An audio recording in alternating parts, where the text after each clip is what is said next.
Hey guys, welcome to the Canada Puck Podcast, your weekly recap of what's going on in the world of sports, specifically hockey, specifically the Stanley Cup playoffs, and I guess more specifically Canada. I'm your co-host, Mick. I almost forgot. When I changed my little rhythm, I almost forgot to introduce myself. You can find me on Twitter, Prophet Mick, and I'm joined ever by lovely and talented co-host Grant on Twitter at Fourth Line Sports. I hope this resonates with you. I have a feeling it's going to resonate with you. What the hell kind of trip are the playoffs taking us on? Like, I thought last week everything was said and done in a few series. Yeah, here we are. I thought the Oilers were done. The Leafs appeared to be doing exceptionally well. And then all of a sudden, 7 days later, what the fuck has happened? We did ourselves a disservice by only talking on Saturday morning, because Saturday morning was the fulcrum of the pivot that was maybe the greatest weekend in NHL playoff hockey. We had a comeback, an overtime comeback the Friday night. The Leafs, actually, starting with the Jets in the afternoon last Saturday, I caught the end of that game. 4-1. I put it on while I was doing a workout, and I was like, game over. Boom. Overtime, baby. They ultimately lost, and we'll get to that series in a bit. But it was exciting nonetheless. We saw the comeback kids in Toronto on Saturday night, followed by a big comeback on Sunday night from the Oilers, followed by another comeback and overtime thriller on Monday. Oh my gosh. I'm glad that we had a break this week. I'm glad that there was a break between Tuesday and Wednesday. There was nothing to titillate us, right? And the Oilers haven't been on the ice for a while. We needed that break, right? I was exhausted. I was gassed. I needed to recharge, refill. Whew, fun. But that's only the Canadian series. That's not even delving into the American series, because I can tell you those ones are no less panic inducing. Everything that's going on right now is just, it's unlike anything that I can remember seeing. And I was going to ask you, do you remember a postseason that's been this crazy, that with this much excitement, this much uncertainty? I think what we're ultimately seeing is the leveling off of the cap effect, right? And there aren't a lot of bad teams right now. Everyone is really good. There aren't super teams. There aren't.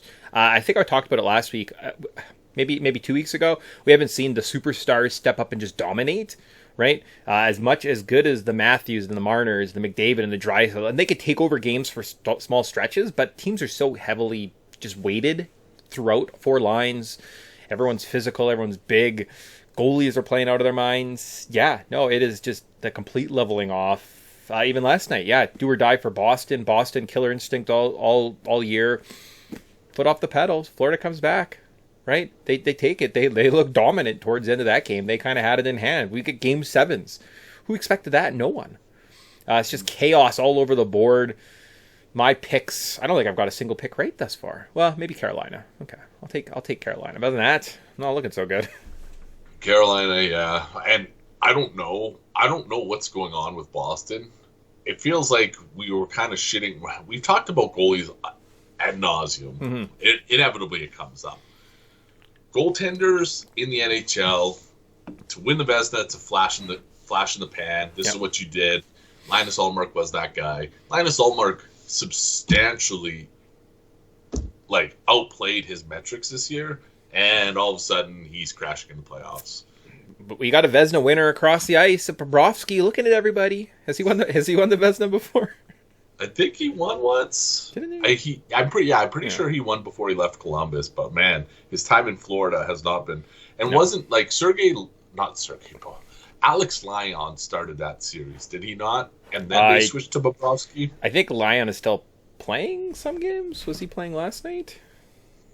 Didn't they yank him one time too? Yeah, it's been up and down, right? You kind of have that when you don't have a true 1A. I mean, the only goalie that can't be pulled at this point is Vasilevsky, because he won't allow it. He says, no, this is my game to win, mine to lose. So, other than that, it's been chaos. Getting back to the original point before I kind of went on my little diatribe, how are you handling this? How are you?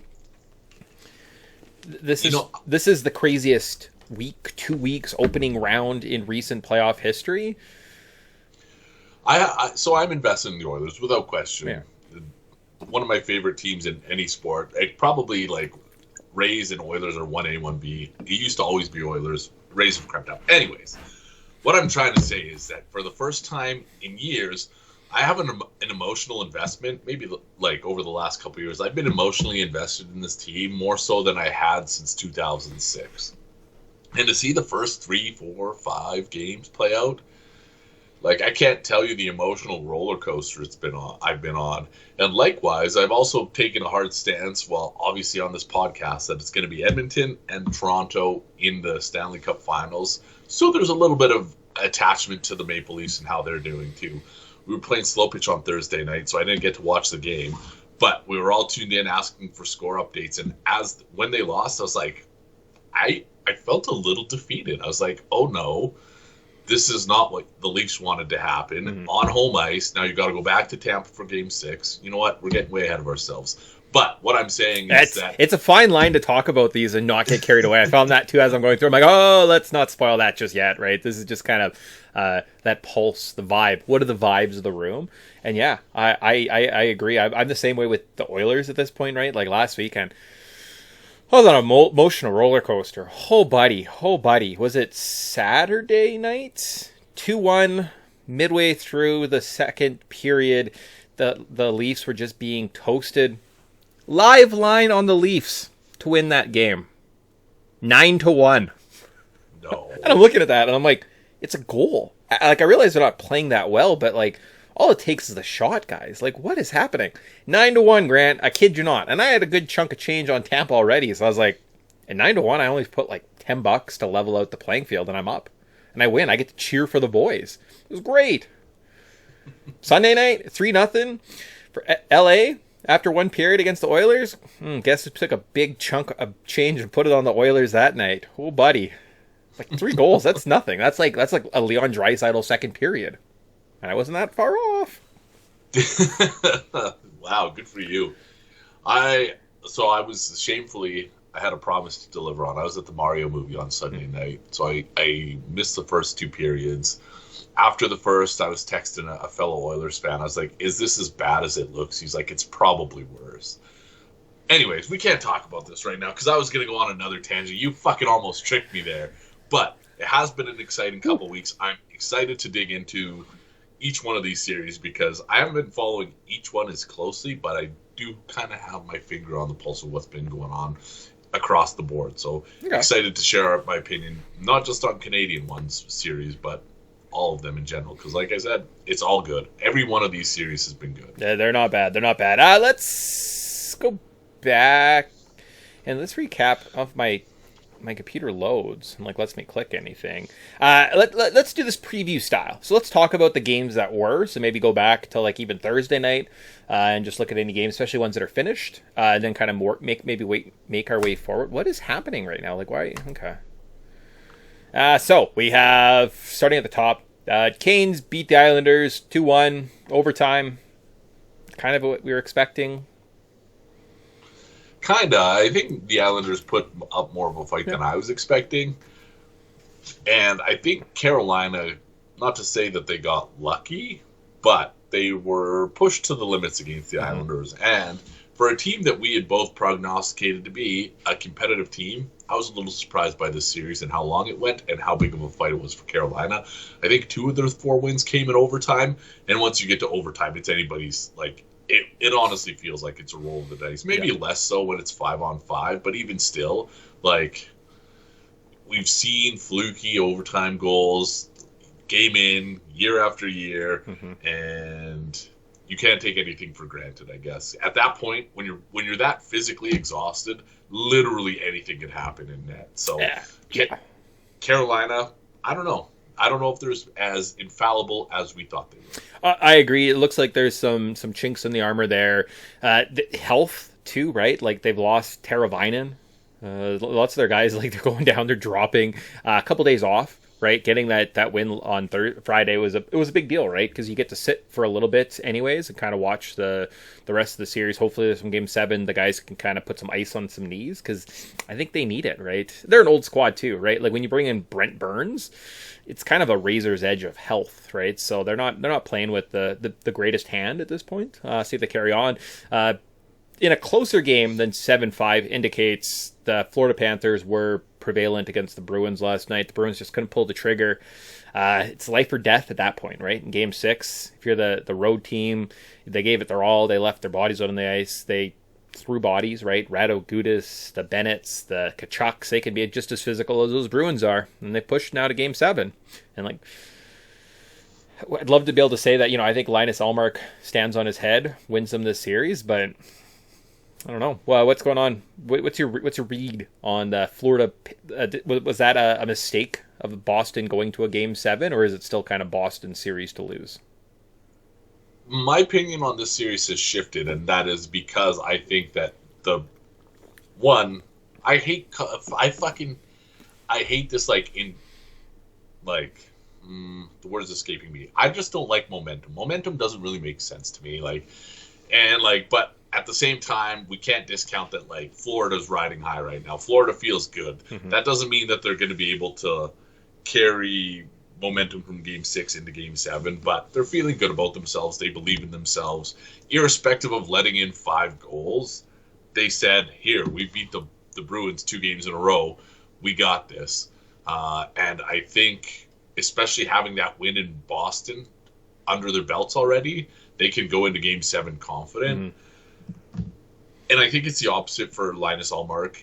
And I'm not worried about the Bruins team because Boston has done this shit over and over again. Yeah. And I don't mean to bring this up, but we've seen them down 3 goals late, and still be able to come back. So we know that the team itself they're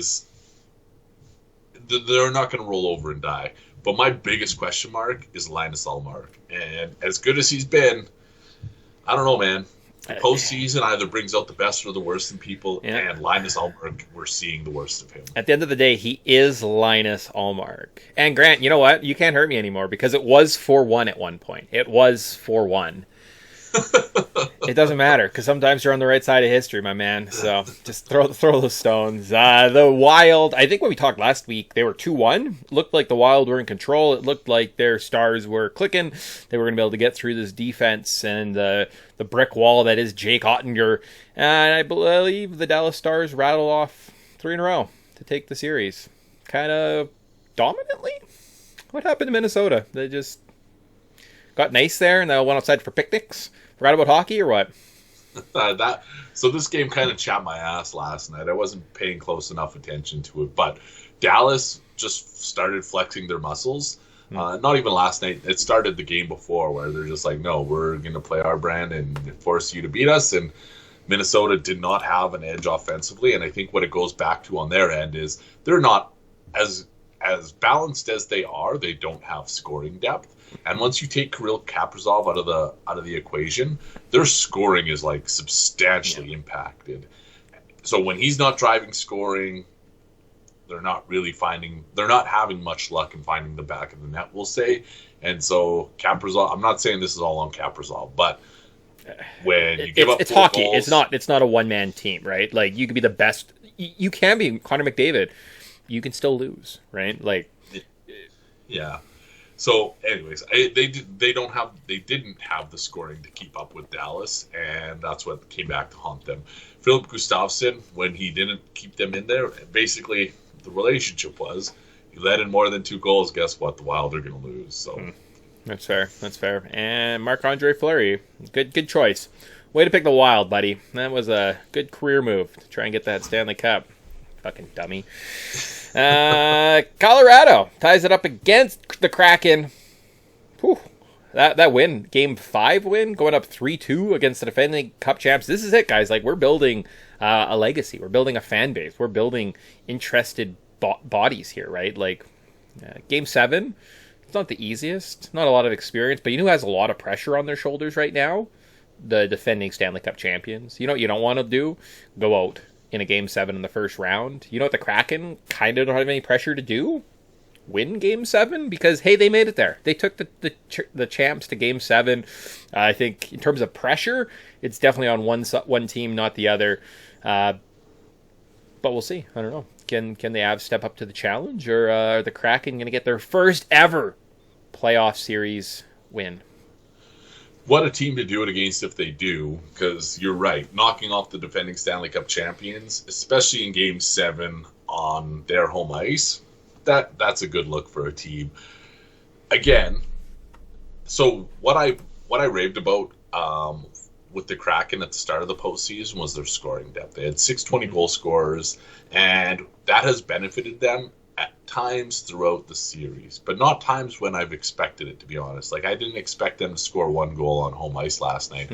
I was expecting a more robust offensive effort, so I don't know what to expect in Game 7. Part of me thinks that this is going to be like a big part of me, I should say, thinks that this is going to be a nail-biter overtime Game 7, and we'll see what happens from there.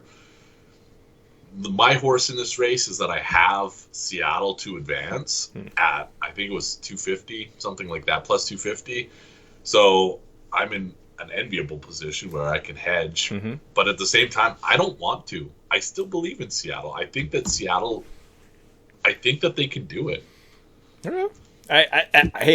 I don't hate that line of thinking. Maybe hedge a little bit, walk away with a little bit of change in your pocket, but like, it's not as uneven as I think, or as it feels, right? So that wraps up those 4 series. However, we do have to pivot a little bit back to Thursday's affair because the Golden Knights, as mentioned earlier, took out the Winnipeg Jets 4-1 in Vegas. Poor bastards. Other games from Thursday night: the Devils, Rangers, Leafs, Lightning. We'll talk about tonight. So I figure we'll just kind of clear up the ode of the Jets, poor little Canadian team that tried their hardest and failed miserably. That was exactly what, like, get out of my mind. I was like, this was the little engine that couldn't. Like, they tried and they tried and they tried and they just couldn't. Yeah. And Laurent Brossoit, as much as we like shitting on him for being a career backup goaltender, he was the difference against his former squad. He was lights out at 5-on-5. I think most of the Jets' goals came on the power play. And if you're relying on special team scoring to get wins, it's not gonna benefit you, especially in the postseason when the referee standard tightens up a little bit. Connor Hellebuck looked a little unimpressive to me. I was expecting more from him. Yeah. And that first goal on Thursday night, where it was Stone to Stevenson, and Hellebuck just kind of like put his stick out like he knew he was beat. I was like, that's not really the playoff effort. And like, honestly, once I saw that goal, I was like, this series is done. I was like, if this is what we're getting out of Connor Hellebuck, even if you know that he's gonna score, like, and your best effort is to just put your stick out and like stay standing up, I was like, all right, well, sorry, Winnipeg, it wasn't meant to be. Now, in their defense, I was actually going to pull something up. I heard some stat when I was watching the Bruins game last night that Boston's power play, when they went to the finals in 2019, operated at like 21% or something like that through the postseason, but their penalty kill was in the 90s. So sometimes special teams makes an effort, right? Like, it doesn't have to be just scoring goals. Sometimes not getting scored against is important too. In terms of this series, they lost a lot of dogs. Like Morrissey getting hurt, Scheifele was hurt at one point, right? The physicality just kind of took a toll on a Jets team that since kind of February kind of looked like they were out of gas, and they kind of looked like they wanted to stop playing football as soon as they saw the Lombardi Trophy raised, right? They had their little Super Bowl party. Maybe something was said inappropriately, right? Someone made some comment at someone's wife, and they just didn't want to hang out anymore. And it kind of looked like everyone just wanted out of that team, right? And they were trying to get out as fast as possible. And they unfortunately the Flames couldn't get them to the playoff spots, and they kind of wanted to get out of this series. The effort I saw last Saturday was absolutely incredible, being down 4-1. It was a great comeback. Unfortunately, they lost in overtime. That could have been the series right there, and they just couldn't recover from it, right? I don't know. They've got some decisions to do. There was Rick Bowness went off on the team a little bit. I saw some retort that Blake Wheeler apparently was a little disappointed in Bowness's comments, and I don't know. The pulse in Winnipeg was strong, but they're definitely on life support right now and like some type of iron lung. It's not doing so well. So they're not in a good spot, and that's exactly what I was going to bring up. What does the offseason look at? But before you answer that question, I also want to point something out, because this was probably one of the worst beats of all time.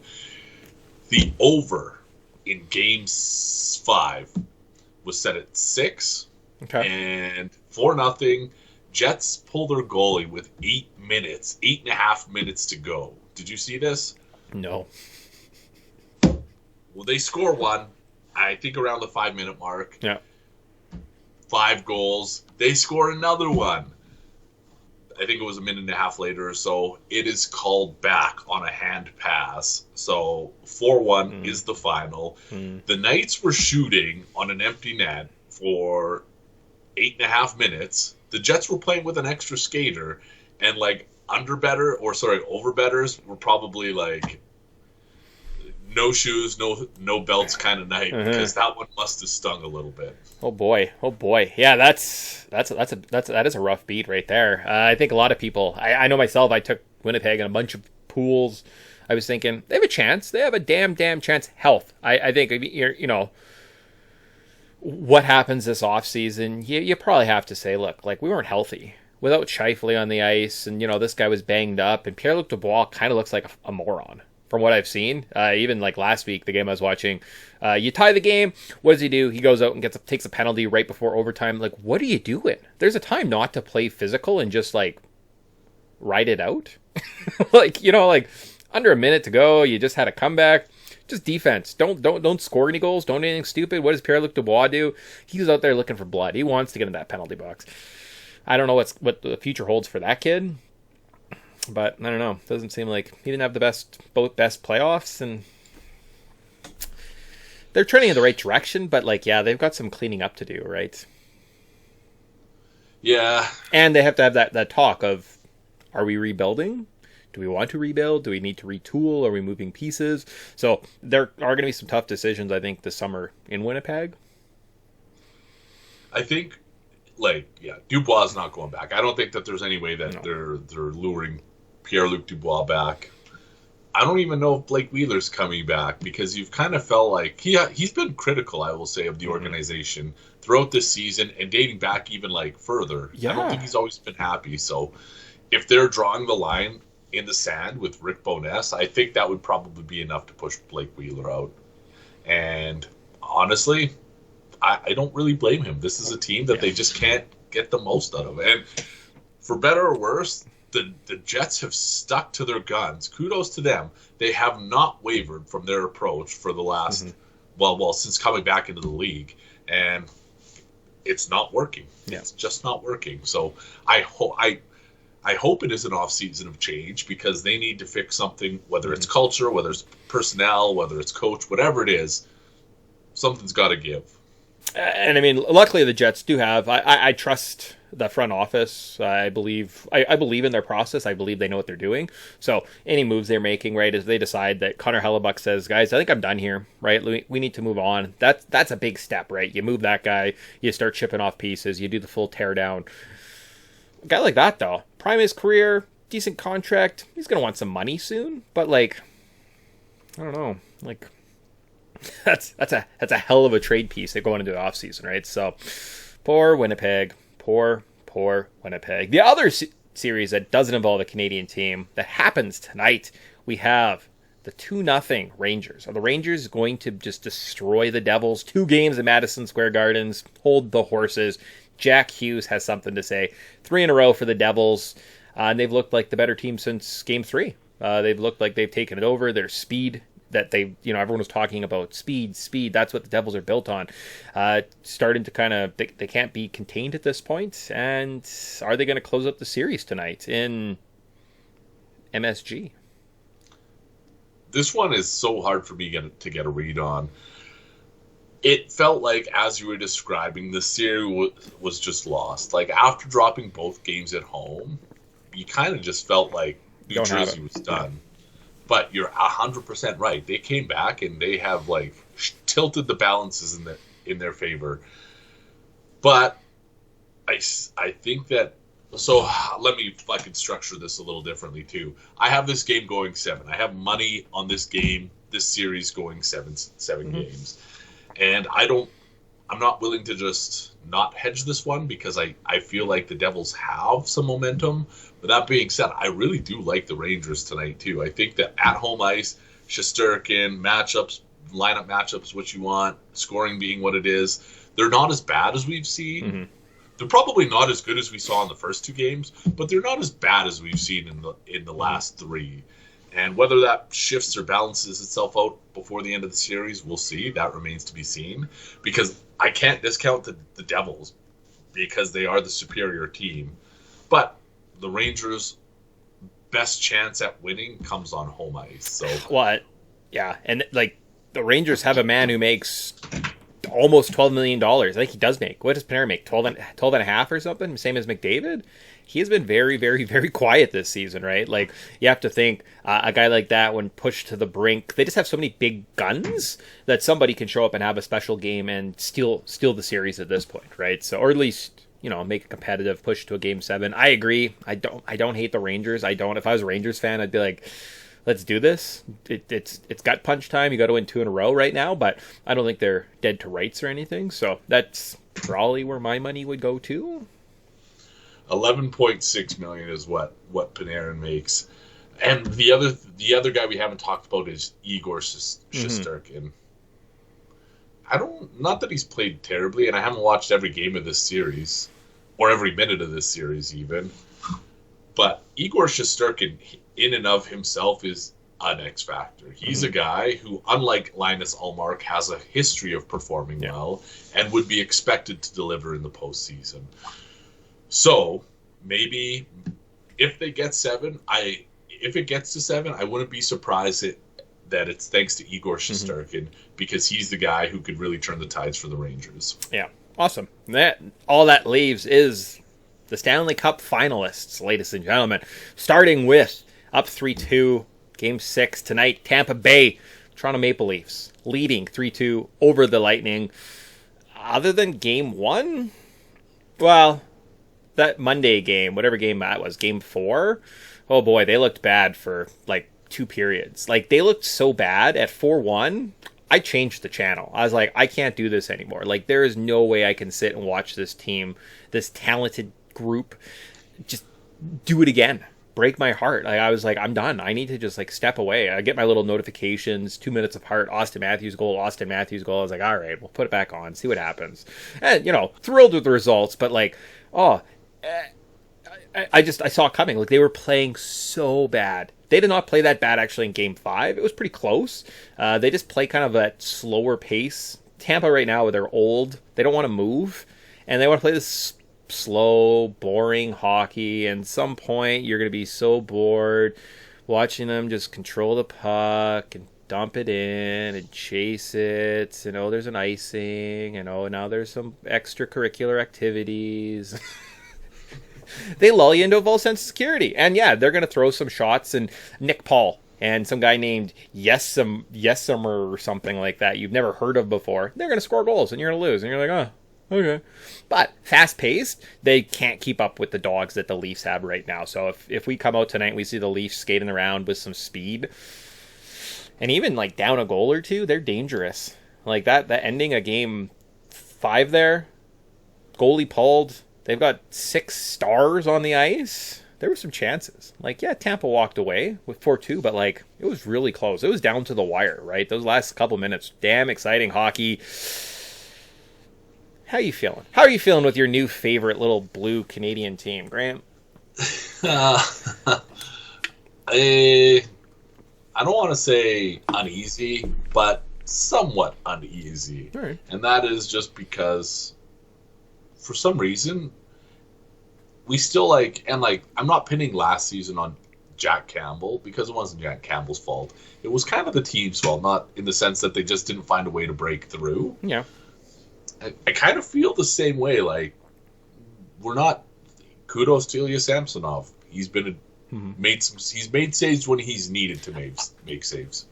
He has won them 2 games this series. Like, if you want to look at, say, Game 2 and say, why did the Leafs win? Game 3, it was Samsonov. Like, Samsonov was the best player on the ice for 2 games this season.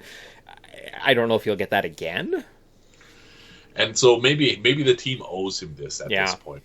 And it's on them to deliver, because like we saw even in Game 7 last year, and I'm sorry to bring up a fucking sore point, but in Game 7 last year, I remember thinking the Leafs don't care. Like, we're not seeing that effort from them. And it's kind of what you were describing for the first 50 minutes of Game 4, where it's like, this isn't a playoff team. Like, this isn't a team that, one, deserves to be here, or two, is taking it seriously. Yeah. So I don't know if it's like, it feels like maybe it's a mentality shift. Like, and that easygoing, we'll get there mentality, I get that. You need that for an 82-game season where you're not going to be at 100%. But you're in the postseason now. You have to be operating at 100%. Like, you should be wanting... Ryan O'Reilly, his goal should be to saw Vasilevsky's head off and be like, no, this is mine now. And it just feels like they lack that killer instinct in the postseason. And I honestly think it's one, you have to learn to win in the postseason. And this is a young, probably the most talented team in the league.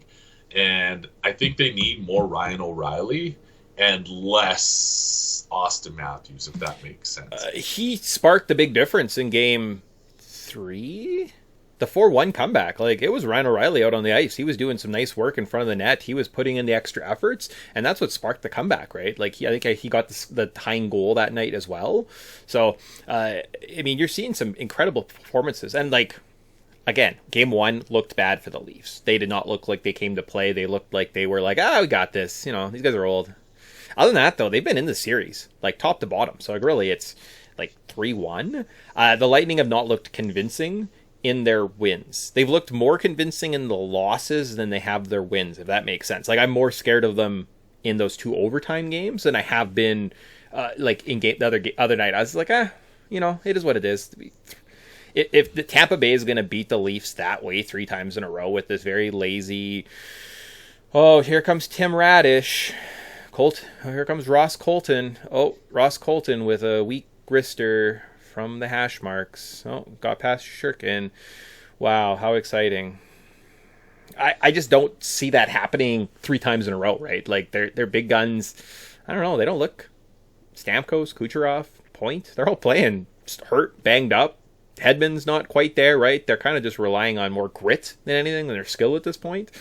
And I don't know. I have a good feeling about tonight. Let's put it that way. I have a good feeling that they're going to pull the trigger. And I mean, you do that tonight. Boston is now in a Game 7. Maybe Florida makes it through. What is there, like a 40% chance? Maybe 30%? You see the Panthers in the next round? The Florida Panthers? Are you kidding me?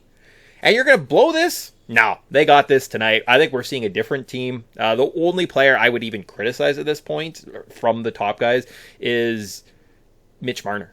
Mitch Marner, when he's out there, he looks like he has the biggest case of anxiety, the biggest case of nerves. He's falling down constantly. Anytime he has the puck, he's just so erratic. He's throwing his body around. You feel bad for the guy. And how dare you blast Austin Matthews? Maybe pound for pound the best player on the ice. He's scoring when they need it. Defensively, them switching the Nylander-Marner line, they flipped those two in Game 4, and that was the difference maker. Austin Matthews is so good on the ice, he makes up for William Nylander's deficiencies and raises his game. Whereas Mitch Marner, he's good independent, right? Like, let him go play with John Tavares. Let John Tavares have a fun line mate for once in his life instead of being like, God damn it. Like, why aren't you trying? So I think we're even seeing Michael Bunting coming in for Zach Ashton-Reese. So we're going to have an injection of kind of energy and some grit and headshots on that fourth line. I don't know. We'll see. I'm very confident right now. And I kind of feel like this might make me very, very depressed tomorrow. But I just have to figure out how much money do I have to gamble on Tampa Bay to emotionally hedge. Because the dollar figure is getting up there, Grant. I'm not saying it's triple digits right now, but it might be triple digits. Well, I mean, everybody knows their price, so I'm glad you have found a strategy that works where you're not going to leave upset or angry. No matter what happens tonight, you're going to feel good about it, and that's what's most important. I agree, Mitch Marner, and maybe it's less Mitch Marner, more Ryan O'Reilly would have been the more appropriate analogy, because I agree, Marner has been underwhelming. Mm-hmm. I'm less confident about their chances tonight. And this is me just not having a read rather than me saying they're going to lose. But logically, you would think that their best chance of winning comes Game 5 or Game 7. That's not to say they're going to be flat on Saturday night, because it's Saturday night hockey, or it's hockey night in Canada. Mm-hmm. Everybody's going to be watching anyways. We know what to expect. But I do think that at this point, the Leafs have to earn it, or they have to prove it. Yeah. And I think you're right. This is their chance to prove it. Away, Game 6, guess what? The last thing you want to do is Game 7 after you lose back-to-back. Mm-hmm. This is, I would say, probably an unsuspecting spot for them to punch their ticket to the next round. I think I don't know. It could go either way. Sportsbook, I think, has this as a pick'em, right? So it could go. Again, I have a good feeling, just like, and maybe I'm just an optimistic, happy guy, because Kings, Oilers, they've had a break since Tuesday. I think this is it. I think the Oilers also get to go. They're like, guess what, guys? We're going to Vegas. Tonight is the night. We don't have to go back to Edmonton. We don't have to go back to the 12 feet of snow that we still have. I think they just had a blizzard yesterday. We don't have to do that, guys. We can just chill in the desert for a little bit. Let's go gamble. Let's gamble on ourselves. Let's beat Elvis Mirza Lincoln or Corpus Salo or some other loser that the Kings have in net. Let's get some. I think that this 4-game stretch, we talked about it last week. I think that this 4-day stretch where they did not play hurts the Kings. And last week, when I was talking about the Oilers, I was like, this could potentially really hurt the Oilers. If you're down, you need that win in Game 6. Yeah. But the shoe's actually on the other foot. Mm-hmm. Like, you lose back-to-back games as the Kings, you can't help but doubt yourself. Like, you've spent the past 4 days doubting, like, all right, what do I need to do, especially after the shellacking they took in Game 5? Like, what do we have to do to get through or break through or be more competitive? Mm-hmm. So, I don't know. I think psychologically, I think the Oilers, that sounds so fucking stupid, but I think psychologically the Oilers have an advantage because they've spent the last 4 days believing in themselves. Like, look at, we know that we have what it takes to beat them. We chased their primary goalie, and it's the exact opposite for the Kings. We're like, oh God, maybe Korpisalo's out of magic. Maybe we don't know how to slow down Connor McDavid and Leon Draisaitl.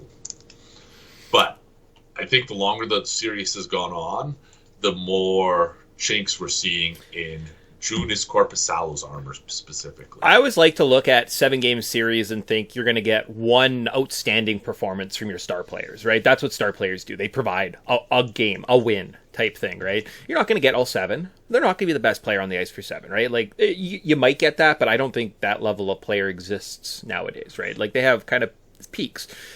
I think down 3 goals on Sunday night, Leon Draisaitl driving, coming back, getting 2 goals, nodding that's kind of the Draisaitl game, right? We'll chalk that one up there. Have we seen the Connor McDavid moment, the Connor McDavid show, right? Has he taken over a game? Because I haven't got that feel yet, and I just think that you can't contain Connor for 7, right? Like, at some point he's going to go off. Tonight might be that night, right? He's going to be well rested. He's going to have very fast legs. He's going to be zipping out there on the ice, right? He's going to be making Will Ferrell. Like, he's going to be hiding behind his face paint. Yeah, we haven't seen Connor McDavid take over the series yet, and it is somewhat concerning because we expected him to be the Draisaitl, because Draisaitl has been the one that's turned the tides for the Oilers without question. Early in the series, when they need a big goal, Draisaitl has been the guy.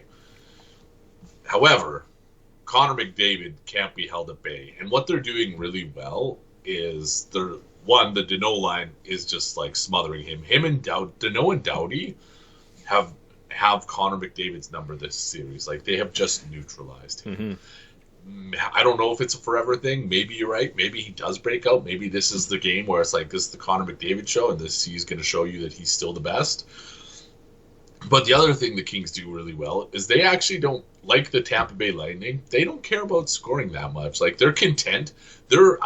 At least 3 of their goals have come on plays where they're just like, they're pitting the puck down low, mm-hmm. and they're tiring out the Oilers, letting everybody try and get the puck off them. When they break through the structure, they pass the puck out and they score. Yeah. So You can't do that for 7 games and beat the Oilers. Like, you just, like, at a certain point, the McDavids, the Draisaitl's, even to a lesser extent, the Hymans, the Nugent Hopkins, like, they're eventually going to break through. And we have seen Draisaitl break through. We've seen Hyman break through, but we are still waiting for the Connor McDavid breakthrough. One thing that I stopped myself from saying is also, you know what? I'll let you build on that point. Looks like you had something to say. I was just going to say, like, the fact that we have a Nugent Hopkins, we have a McDavid just sitting on the sidelines being quiet, much like I was talking about Toronto with Mitch Marner. I haven't seen a Mitch Marner moment yet in the series, right, where he takes it over and he kind of like takes his dick out and swings it at the crowd, right? And the fact that you have those two superstars sitting there just quietly gives you you have a good feeling going into these games, right? Now, had we seen McDavid, score 5 goals and we see Nugent Hopkins with a 6-point performance, you might be like, that might be all we're getting from those guys this series, right? Like, you only get 1 or 2. So the fact that it's late in the series, we have some quiet superstars, some studs on this team, that we're not talking about yet. I think they'll be okay. It is funny that the Kings are like, Philip Deneau and Anze Kopitar. That's a perfect 1-2 punch down the center. That will set our franchise right. Like, anyone else tries that, they're being massacred. Right? Like, if the Calgary Flames next year, they're like, at center, we traded for Kopitar and we got Philip Deneau, they'd be run out of the city. They wouldn't even get to build a new arena. They would be like, get the fuck out of here. We don't want these scrubs. No, that's actually how you win. You just win with competent hockey players. If your centermen are very competent defensively and have great defensive IQ, you can win you games. Fancy that. Fancy that is right. The other thing I wanted to mention, we would not be in this position I hope this fucking brings you joy as a Leafs fan. We would not be in this position if not for Jack Campbell. Jack Campbell, as unorthodox as he has looked in the net, came up with such huge timely saves in the Game 4 where they stormed back to and eventually won in overtime. I don't know if you watched that game, but Jack Campbell looked so silly on the third period goal where he was coming across the net. I can't remember. Maybe it was Deneau who scored. But it was a breakaway. He basically deked him out, put him through 5-hole. Rather than putting his pad on the ice, Jack Campbell actually reached behind himself with his glove hand to try and hold the puck out. I was like, oh, God. And then he comes back moments later and absolutely robs Kaliev on a breakaway, or kind of pseudo-breakaway. Or maybe that was the 3-on-0. Anyways, Jack Campbell came up with saves when he needed. Like, he kept the Oilers in it when he needed to. And for that, I will forever be indebted to Jack Campbell, because Game 4 could have gone very differently. And if it wasn't for the saves that he did make, we would be having a very different conversation today. This would be a must-win scenario for certainly. And, like, I know you're alluding to, like, the goalie of it all, right? When we talked about Toronto earlier, and I was like, I don't think anyone has any good goalies. Like, I just don't think good goalies are a thing in the NHL at this moment. We're just in this weird glut of just, like, above average efforts, right? Like, across the board, but they're so up and down. And, every series is just going to be dictated by something goofy tonight, right? So there you go. So that is a recap. We did all 8 series, lost a couple guys along the way. I think we get a Game 7 of the 3 possible Game 7s. I think we'd see at least one. So I think 2 of the good guys are winning tonight. I mean, technically 3, but I kind of hope the Leafs, but my money will say Game 7. You know how it goes. I know how it goes. Yeah. We played this game before. Yeah. Okay. Awesome. So that works there. That wraps up. Any other headlines? Any other thing on these series we just missed? So you're like, oh, that point. The only thing I saw it on social media. Valerie Nikushkin has been noticeably absent from the Avalanche lineup. Do you know why? He was like personal reasons. Is that why he left the team? Do you want to know what the personal reasons were? Yeah. He got a girl just fucking loser wasted in Seattle in his hotel room, and they had to call an ambulance to get her to a hospital for potential alcohol poisoning. I don't know what it was, but his personal reasons were he was trying to it got a little rapey. All right, cool. Well, I mean, in all fairness, that means actually right now we should be putting money on Colorado Boston, Stanley Cup Finals, because you know what the NHL loves, and just hockey in general? They love to reward rape culture. It's awesome. Boston Bruins, hey, you're gonna draft and sign some kid that was sexually abusing other teammates and has a history of bullying online. Cool, Boston Bruins. For some reason, the hockey gods are gonna give you the best season ever. There you go, stack it. Find your sportsbook today, Colorado, Boston, because hockey gods reward bad people. Oh, and Patrick Kane. Patrick Kane, for some reason, is in Boston. Conn Smythe. Yeah. He's going to be the Conn Smythe winner. Yeah. First Conn Smythe winner to get eliminated in the first round. Yeah, he's going to go off tonight, guys, like 27 points. We're going to be like, wow, great. That's what we want. Reward bad things. Hockey. Oh, good. God damn it. Did you ever figure out your FanDuel? For some reason, I did. It took a lot, but I eventually got there. Good, excellent, awesome. Do you know how'd you do last week? Remember how I was talking about how good I was going to do? I was like, I really like this team. It wasn't terrible. Okay, I put up 122.4 points. I was looking good for the early part, but then things just went sideways. Let me just pull up my entries here. I was in the money. Thanks in part to Austin Matthews. Mitch Marner actually did okay. There wasn't really a swing and a miss until I got to my goaltender, and that was the difference for me. Matthews, 23.2. Matty Bernier's 18.4. Marner, 19.2. Kane, 14.4. Riley, 18.4. Trouba, 8. Kreider, 13.6. Tarasenko, 4.8. And then Grubauer gets hosed for 5 goals on 28 shots and puts up 2.4. And that was the difference for me. Cool. So apparently my entry didn't go through because there wasn't enough people in the contest. So yay. I don't remember. I don't even have a sniff who had. I feel like I had a lot of Rangers. I might have had like 3 Rangers, and the fact they scored a goal kind of makes me think I probably didn't get very far. And I kind of feel like I also had Hellebuck in net. So I really don't think I did very well. Yeah. But I got my money back because the contest was canceled. So good job, me. What? That's a big win. Yeah. Sometimes not playing is actually how you win FanDuel. The big win is, not losing money. Yeah. But you know what? We'll take what we can get these days. Who do you got in the lineup tonight? Okay. I kind of just stuck with my picks. I kind of went with my picks, and I said I'm just going to pick players from those teams, guys that are playing well. Up front, we got Steven Stamkos, $7,000. Brandon Point, $7,200. An elimination game? You're telling me those guys aren't going to step up in Tampa Bay? Oh, boy. Our Terry Panarin. He makes $11 million. He's only going to cost you $5,700 tonight, guys. If we want a guy that's going to spark, has a reason, a very lucrative reason to maybe play well tonight, MSG, Panarin. Mitch Marner, $7,700. Hasn't done much. He needs a big game this series for them to win.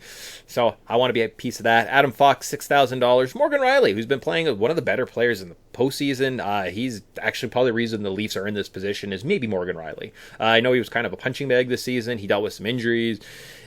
He's come back and he's found his game. Overtime winner. He was open the scoring last game. They came back and scored like 10 seconds later, but that goes without saying. Warren Fogle, $3,700, and Matthew Nyes, $3,700. There's a kid with a lot of prospect. Win or lose, the Leafs, they can kind of look and be like, we've got Matthew Nyes is going to be a nice piece for us, right? Like he stepped onto the ice in this series against this veteran-laden team, saved the goal. He was a big deal on Monday. And then Stuart Skinner in net, $7,700. I like the Oilers tonight, so I want that win. A little bit of overlap. I had the same thing. I don't want to jinx anybody's chances here tonight. I also think very highly of Panarin tonight. But as you were talking about the Oilers, and the Leafs, you kind of shifted my perspective a little bit. And I'm going to tell you that I went with a contrarian approach and a remaining approach, or a continuing approach. So I have Mitch Marner on the contrarian angle, thinking this guy's due for a bounce back. And I have Leon Draisaitl continuing what he was doing. But I'm starting to think maybe I should take McDavid on the contrarian angle and expect Matthews to continue to do what he's doing. So I'm not married to this lineup. We'll see. I'll just rattle through it here. Up front, starting at the top, as mentioned, Leon Draisaitl, he's been the Oilers' best player this postseason, without question. Likewise, Ryan O'Reilly doesn't get enough love for what he's doing with Toronto. And as mentioned, I think that they need him to be his best to get past the Bolts on home ice. Winger positions, I've got Mitch Marner, Alex Lafreniere. It kind of felt like both players. Marner is... he's due for, like, I don't expect him to continue to look as bad as he does. Yeah. But I'm starting to regret I'm starting to think maybe tonight's not the night. Anyways, and then likewise, Lafreniere, I gets time on the power play. He's kind of moved up past Panarin in a sense where he's getting more minutes and he's taking on more responsibility. Defensively, I couldn't believe Matthias Ekholm was only 30, so maybe he was 4,000. I think it was 4,000. Matthias Ekholm at 4,000 didn't make sense to me. I was like, this guy does everything for the Oilers, so I loaded up on him. Bouchard has also been their best defenseman offensively, bringing everything, shots, power play time, does it all, blocks. Bouchard, Ekholm, Oilers stack on defense, so we're added to the Oilers stack with Draisaitl. And then I built off of my Rangers feelings, and I added Artemi Panarin and Igor Shesterkin. I think Shesterkin, as mentioned, is his only time. This is his time to shine. He's probably going to need to steal one, and it's going to come tonight. And then lastly, Evander Kane. He spends time with Connor McDavid. He's been the trigger man. They're going to, like, the Oilers are going to be shooting from everywhere. Like, they've got Korpisalo on the ropes. I suspect that shooting and putting shots on target is going to be the biggest thing to just continue to tire him out. Evander Kane was my last winger spot. I was left with 100. Like I said, I'm not married to this. Mm-hmm. There's parts of it I like. I like the Shesterkin, the Kane, the O'Reilly, and then the Oilers defense. I might goof around with the rest of it, though. Awesome. So just making a couple changes while Grant was talking there. I was looking at... I had $600. I think if I go from Warren Fogle to Nick Bjugstad for $200, that sounds like a good grade. We mentioned last time Bjugstad's been playing as one of the best Oilers on the ice. Obviously, he's not the McDavid, he's not the Draisaitl, he's not the the big guys, but that lesser tier, he's right up there. He's contributing. Keandre Miller, I can save $1,900 from going from Adam Fox to Keandre Miller. I think you're getting probably similar point production. There's potential of scoring from both those players, and for the savings, I can then move Matthew Knies, who has looked nice. He doesn't have the scoring touch quite yet. I don't really expect him to score against Vasilevsky tonight. But I could move on from Knies to, say, Timo Meier, which I feel like probably points my team in more of a positive direction. So I think that's what we're going to do here. Getting back to the fiddling, hey? Yeah, I'm just going to go with it. If I had another $100, I could get Victor Hedman in the lineup. And I feel like Victor Hedman I don't hate either, but that's what we're going to leave with. So those changes, again, my defense now, Keandre Miller, 41, Morgan Riley, 57, Nick Bjugstad, 39, and Timo Meier, $5,900. Just get a little bit more, I don't know, diversity in the lineup, and not to be so top-heavy. So press save, and I think I entered a pool that will actually go today, so... Well, best of luck to you as we embark on another DFS inevitable disappointment. But I'm not going to say that I'm confident. I'm not. I hope that we win. I hope one of us wins eventually. If not both of us would be nicer. Yeah, we'll see. Cool. So then all that leaves us with is our segment, Bettor Advice. We take 100 theoretical dollars. We gamble it every single week. 2 weeks into the postseason, and I'm down $100. Grant, were you successful last week in any of your picks? My picks for the record were Tampa winning. I was almost right till the end. And if you were smart, you would have just hedged it 9-1 and made money anyways. So not the greatest gambling moment of my life, but really 9-1. Sports books. So this is how long the week has been. I've been invested in something every night, and I can't for the life of me remember what my third pick was. And I know that I had an overtime pick, and I know that it hit because 3 of the 4 games went to overtime. Yep. I don't remember if it was Toronto. It was Toronto. I think it was Toronto. Yeah. So was it Toronto? Did I have New Jersey winning? Was it Toronto, New Jersey, and Seattle?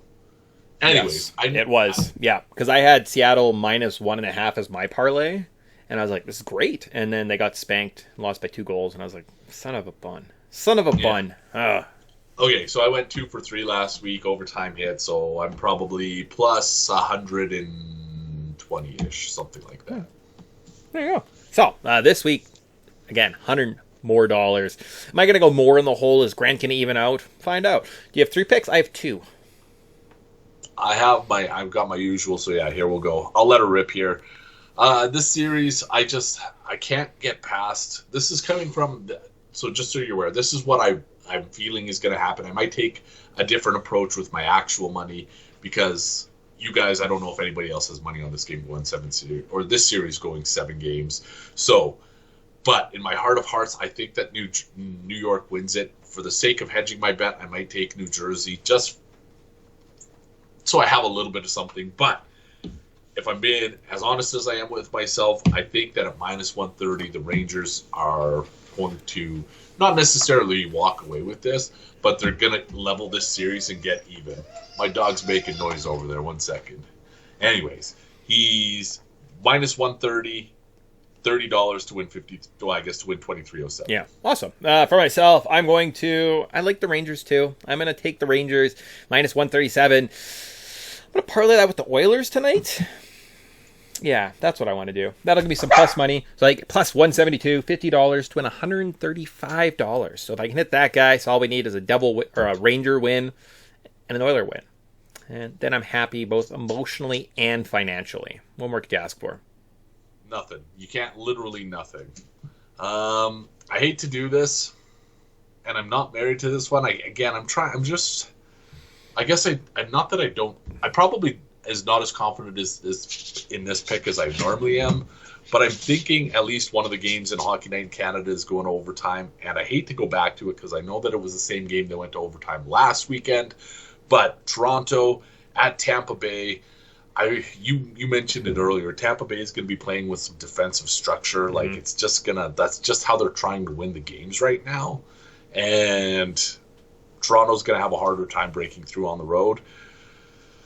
I debated making this like one of my a big pick, but I'm just gonna take the usual. It's plus 360, so $30 to win 108 again. Cool. Yeah, I'm looking at that +1 on Tampa Bay. I don't hate that because they're definitely gonna score like some bullshit goal early, and you're just like, perfect. Now I got a cushion. For myself though, I'm going to emotionally hedge. I'm taking Tampa Bay. I'm gonna put $50, basically just to cover up my initial investment. So it's an emotional hedge. Probably putting more money than that in real life to help me sleep tonight and soften those tears, as they say. So I don't know. I am overly confident. I think things are good, but I also have some winnings at this point, just betting on Tampa Bay, and I kind of want to just go double or nothing the rest of the series. See what happens. I feel like if I walked away with like $500 in my pocket, I could live with an off season and be like, Matthew Nyes looked good. Maybe next year. Yeah. I expected no less from you. I'll say that much. So yeah, that's why it's kind of like part. And I was gonna say I'm gonna do something different, but I was like, why would I stop my strategy that's worked okay this season? I mean, it's not a bad strategy. Like I said, no matter what happens tonight, Nick's gonna be a happy boy. Oh boy. Last pick for me. I am very, very different from Mick in the sense that I'm ready to get hurt. I am taking the Oilers to win, minus 170 on the road. Korpisalo, as the series gone on, I don't think I mentioned this when we talked about the Oilers, but as the series gone on, I think we're seeing the fatigue set in for Korpisalo, because that overtime goal in Game 4 where Zach Hyman's shot it underneath his arm and it went in, like that looked like a fatigue play. That looked like he was out, he was challenging, and the puck still basically went through him. And then that thought was reinforced with a poor showing in Game 5, where it's like, Korpisalo was fucking gassed, man. Like, he was not as sharp as he was. Like, he was the difference maker through the first 3 games of that series, keeping the Kings competitive. Maybe he benefits from the extra rest, and maybe that makes it more even heading into Saturday night's contest, but at the same time, it kind of feels like he's running out of gas, and that's analogous to the Kings too. You can't hold the puck beneath the net for 40 minutes a game and still hope to get past the Oilers. Total homer pick. I will admit this. It's not even worth the money. $30 to win $17. But I'm doing it anyways. Oilers. I think I got that funny feeling. I think they're on to the next round, and this is the time you want to do it. So you parlay all three of those games together. Not an exceptional payday. $10 to win 117. Yeah, that's on the low side for sure. They've had 5 days off. Corpus Salo now lives in LA. They've got cryo chambers. They have hyperbolic chambers. Green smoothies everywhere. You can't even get black coffee anywhere. They're like, oh, I'm sorry. What kind of kale do you want today with your breakfast? Like avocado toast? His body is full of nutrients. He's recharged. He's got that sunlight. He's not. As long as he doesn't. He's not a ginger. I don't think he is. Like he's just feeding off that. So if we're talking fatigue, he might be the most rested man in hockey at this point. I almost want to change my pick. Oh my gosh. So maybe that's the game that goes to overtime. Anyways, I'll live with regret. I'll hold it as is. Yeah, there you go. Awesome. So we both have some money on the Oilers. Nothing on the Leafs, but I think the Leafs need to show something before they can go. Now, tinfoil hat, I was having this thought. I was like, Leafs beat the Lightning. Okay, cool. They get, say, Florida in the next round, even Boston. They look infallible. Okay, awesome. Who's the lamest team? Like the Devils? I feel like the Devils, maybe like Jack Hughes, like breaks his leg. End of like the Rangers or the Devils Carolina series. Now you're playing like a depleted Devils. Guess who you're playing in the Stanley Cup Finals? Toronto, Seattle Kraken. What goes down in history? We don't want to be the biggest like footnote ever. The Toronto Maple Leafs break this curse, raise the Stanley Cup against the lowly Seattle Kraken. However, Seattle does get to hold their head high because they're like, hey guys, no one thought we were making it that far. We made it to the finals. If there was ever a conspiracy theory, you build up an expansion franchise, you reward a very loud and obnoxious and terrible fan base like the Leafs. If it was rigged, that sounds like a pretty good story to me, guys. But no, let's have Colorado Boston. Lame, so lame. The hockey gods are they're definitely gonna punish us. So. Yeah, they're not. They're feisty bitches. So I was gonna say vengeful. I think that they're vengeful. Anyways, it's playoff hockey. You can't not be vengeful. You know what I just found? I didn't know they did this. NHL.com is still doing daily fantasy hockey picks. What? Oh, man. All right. I'm not going to write these down because, oh, no. This is bad news, guys. Their team looks a lot like my team. You want a goal tonight? You know who we're looking for a goal? This will be our closing segment. And we'll look at some boobs and we'll get out of here. Andre Camp. Forward for the LA Kings. You didn't even know where he played. There you go. But he's going to get you a goal tonight. An assist? Adam Fox. Yeah, okay, right. A point, Morgan Riley. Yeah, okay, right. And shots on goal, Timo Meier. There you go. So I agree with a lot of what they're saying, which concerns me. Do you think this is kind of like one of those full circle moments where the universe is like, you spent all this time making fun of them, but guess what? You are them. We are actually using your picks. Oh my God, that explains so much because my Friday night picks always look so much like their Saturday picks. Wow. Oh, God, I hope that's not the case. But that would be one of those, like, Matrix moments or, like, oh, my God. What's that fucking Haley Joel Osment, Bruce Willis? I was like, not Sixth Sense, what you're thinking. Or, like, The Usual Suspects, where all of a sudden I'm just looking at the pics one day and it catches me and, like, you see my, like, monster can slowly falling to the ground. Yeah. This is... Oh, man. That's what we deserve. After 7 years of quality content, that's what we deserve. We were Kaiser Soze. Oh, my goodness.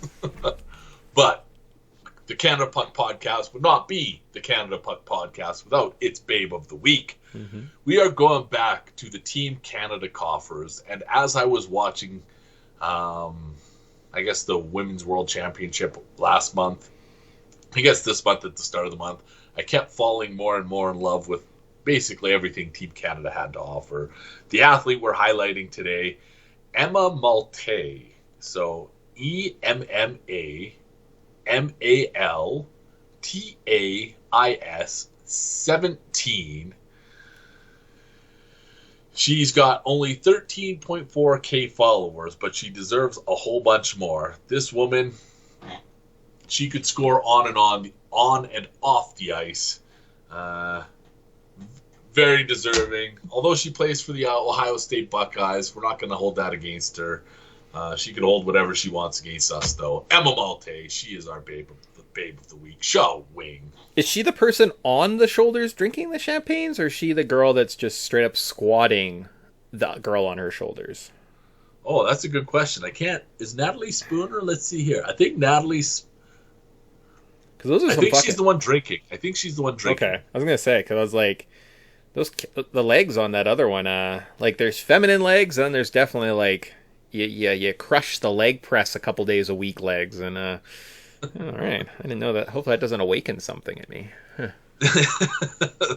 So if you haven't already, Natalie Spooner I'm sure she's been the babe of the week at some point. She's married. She's got kids now. Very deserving alumni of the babe of the week award.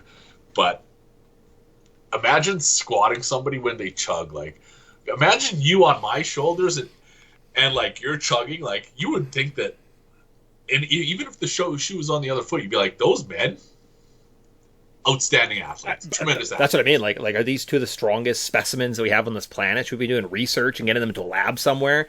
That girl, just fine. Not even a big deal. Just sure, why not? Okay, cool, awesome. So with that wraps up another week. Hope we're back next week. Actually, I have to talk to you about that after the show. So we might be back at different times next week, and maybe we'll just be dead together. Like, there's a chance things go south here for both the teams, and next week we're like, well, there's no more Canadian content. We'll do a quick wrap up and love, peace, and hair grease. Yeah, that has literally happened year after year, where we just, our feelings are hurt. Somebody's got to scoop the other one's body out of a dead gut or floating body out of a gutter. Like, it's inevitably it's going to happen at some point this season. Yeah. To one, if not both of us. Yeah, so. I can handle a second round losses here. I don't know if I can do another first round though. Well, you know what? I think you got nothing to worry about, but I don't want to tempt the universe. Yeah, I'm very hesitant. Like I said, I just want to push all my winnings on Tampa Bay at this point and just say, just take it from me. I don't even care. But like, I kind of also would like maybe some money. Like, I don't want to be completely broke. We don't need to Raptors ourselves again, so. You basically buy yourself a championship. Yeah, like, it was only like $600 or something, and I mean that number always does, but it was like something like that. And I was like, it was like 3-4. I was like, God damn.